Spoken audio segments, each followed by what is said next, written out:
শুভ সকাল। আমি মধু চলে এসেছি একটা নতুন ভিডিও নিয়ে।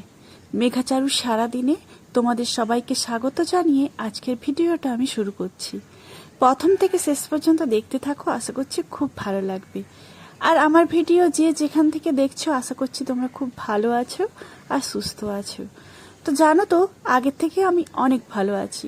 হঠাৎ করে তোমাদেরকে আমি দুদিন কিন্তু ভিডিও দিতে পারিনি, একটু শরীরটা খারাপ ছিল। তো আজকে আবার ভেবেছি যে তোমাদেরকে ভিডিও দিই, না হলে কিন্তু অনেকগুলো দিন ভিডিও দেওয়া হয়নি, তো তাই আবার ভিডিও করা শুরু করেছি। আর আমার ভিডিওর মধ্যে যদি কোনো অংশ ভালো লেগে থাকে তাহলে একটা লাইক করে দিও, আর আমার পরিবারের সদস্য হয়ে পাশে থেকো।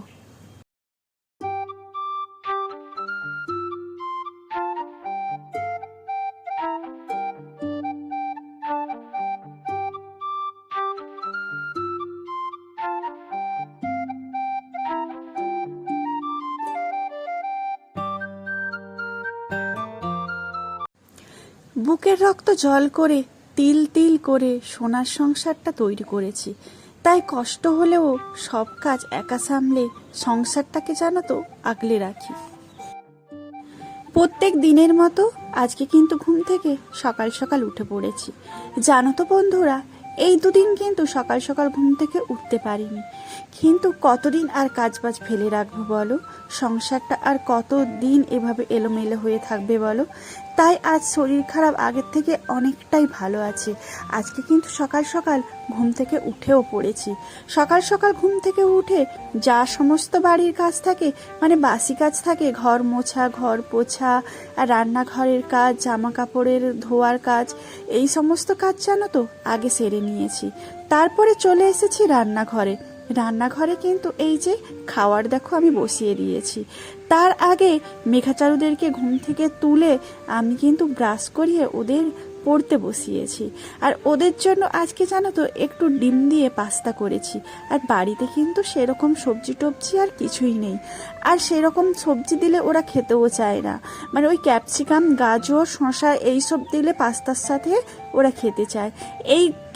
এইগুলো জানো তো কিছুই নেই। তাই আজকে বলেছি যে আজকে ডিম দিয়ে তোমাদের পাস্তা করে দিচ্ছি। ওরা বলছে হ্যাঁ ঠিক আছে, এটা দিয়েই করে দাও। আর এদিক থেকে দুধটা গরম করে নিয়েছি, আর আমার কিছুই খেতে ইচ্ছে করছিল না, দুধ দিয়ে একটু ছাতু বানিয়ে নিয়েছি, তো আমি ওটাই খেয়ে নেব। আর ওইদিকে জল গরম করতে বসিয়েছি। কেন বলো তো, মেঘাচারু আজকে একটা নিমন্ত্রণ বাড়ি যাবে। ওই যে ওর বন্ধুর বোন হয়েছে, তার ষষ্ঠী পুজো আছে বোনের, আজকে 21 দিন, তো ষষ্ঠী পুজো হবে। তো সেই জন্য ওদের নিমন্ত্রণ করেছে, তাছাড়া আমারও নিমন্ত্রণ করেছে। কিন্তু এই 10টার সময় আমি যেতে পারবো না গো, এরপরে তো রান্না বান্না আছে, রান্না বান্না সারতে হবে। তো সেই জন্য বলেছি চল তোদের দিয়ে আসি। আর ওর বাবা আজকে বাড়িতে নেই, আসানসোল গিয়েছে। তো সেই জন্য দেখো সকাল সকাল কিন্তু ওর বাবা মিষ্টি কিনে দিয়ে গেছে। আর এর আগে তো জানো আমি জামা ওদের দিয়েও এসছি, সেই জন্য ষষ্ঠী পুজোর জন্য আর জামা কাপড় কেনা হয়নি। এরপরে কিছুদিন বড় হলে আর একটা ভেবেছি জামা কিনে দেব। কারণ কি বলো তো, একটা যে জামা কিনেছিলাম না, আমি আর চারু গিয়ে ওর বোনকে দেখে এসেছি, মানে বাচ্চা মেয়েটাকে দেখে এসেছি। কিন্তু মেঘা বলেছে যে আমার বন্ধু ওর বোনকে তোমরা দেখে চলে এসেছো, আমি তো জামা কাপড় দিয়ে দেখতে যেতেই পারলাম না। তো ওকে বলেছি যে কোনো একদিন তোমাকে একটা জামা এনে দেব, তো তুমি সেইটা দেখে এসো। তো ও তো সাইকেল চালাতে পারে এখন, সেই জন্য বলেছি তুমি সাইকেল চালিয়ে গিয়ে দেখে এসো। আর এই দিক থেকে দেখো ওদের বাড়ি থেকে অনেকটা প্রসাদও দিয়েছে। আর আমাকে বারবার বলছে যে উপরে উঠে আসতে, ওরা তো মিডিলে থাকে, তো ওরা বলেছিল যে উপরে উঠে আসো, একটু প্রসাদ খেয়ে চলে যাবে। তো আমার সেইটুকুও সময় ছিল না, তা আমি বলেছি যে না, ওরা খেয়েছে ঠিক আছে, ওদেরকে পাঠিয়ে দিন, ওদেরকে নিয়ে চলে যাব। আর কেন বলো তো, অত তাড়াতাড়ি করছি, তাড়াতাড়ি করার কিছুই ছিল না। আর যেহেতু আজকে রবিবার, আর রবিবার সেই জন্য ওদের তো ড্রয়িং ক্লাস থাকে। আর ওদিকে কিন্তু 12টা বেজে গেছে, আর স্যারও চলে আসছে। আজকে কিন্তু স্যার আমাদের বাড়িতে আসবে না, কেন বলো তো? ওই যে পাশের বাড়িতে আসবে, পাশের বাড়িতে ও জেম্মাদের বাড়িতে আসবে। আজকে জেম্মাদের বাড়িতে কিন্তু স্যার চলে আসছে, আর সেই জন্য তাড়াতাড়ি করে ও জেম্মার কে বলেছি যে স্যারকে বসতে বলতে। আর রবিবারে জানো তো আবৃত্তি কম্পিটিশন ছিল, তো অনেকেই আসেনি ড্রয়িং করতে। ড্রয়িং মানে ওরা আবৃত্তি কম্পিটিশন মানে আবৃত্তি করছে বলে। আমাদের মেঘা হচ্ছে যে আবৃত্তি করছে না, মানে ও প্রত্যেক বছর করে, এই বছরের আবৃত্তিটা অনেকটা বড় আর সামনে পরীক্ষা আছে, সেই জন্য আমি মানে ওর উপরে জোর দিইনি। ওকে আমি একবারই বলেছিলাম যে তুমি কি করতে চাও, বলেছে না আমি এত বড় মুখস্থ করতে পারবো না, আমার কিছুই পড়া হয়নি। সেই জন্য কিন্তু ও এবছর করছে না। আর এদিক থেকে দেখো সন্ধে হয়ে গেছে, আর সন্ধেবেলা হচ্ছে যে আমি তো একটু রান্নাও বসিয়ে দিয়েছি। আর মেঘার বাবা বলছে যে পনির আছে, আর পনিরটা রান্না করো আর একটু পোলাও করো। তো আমি বলেছিলাম তুমি যেহেতু বাড়িতেই আছো তাহলে তুমি একটু চিলি পনির করে দাও, আমি আর ওই দিক থেকে পোলাও করে দিচ্ছি। তাহলে দুজনে যদি দুটো করি তাহলে তাড়াতাড়ি হয়ে যাবে। কখন রান্না করতে শুরু করেছি বলো তো? 9:30টায় রান্না করতে বসিয়েছি। আর দেখো এইদিকে মোটামুটি রেডি হয়ে গেছে। আর ওইদিকে দেখো মেঘা হচ্ছে যে, দেখতে পেয়েছো, ও হচ্ছে যে ড্রয়িং করতে বসেছে।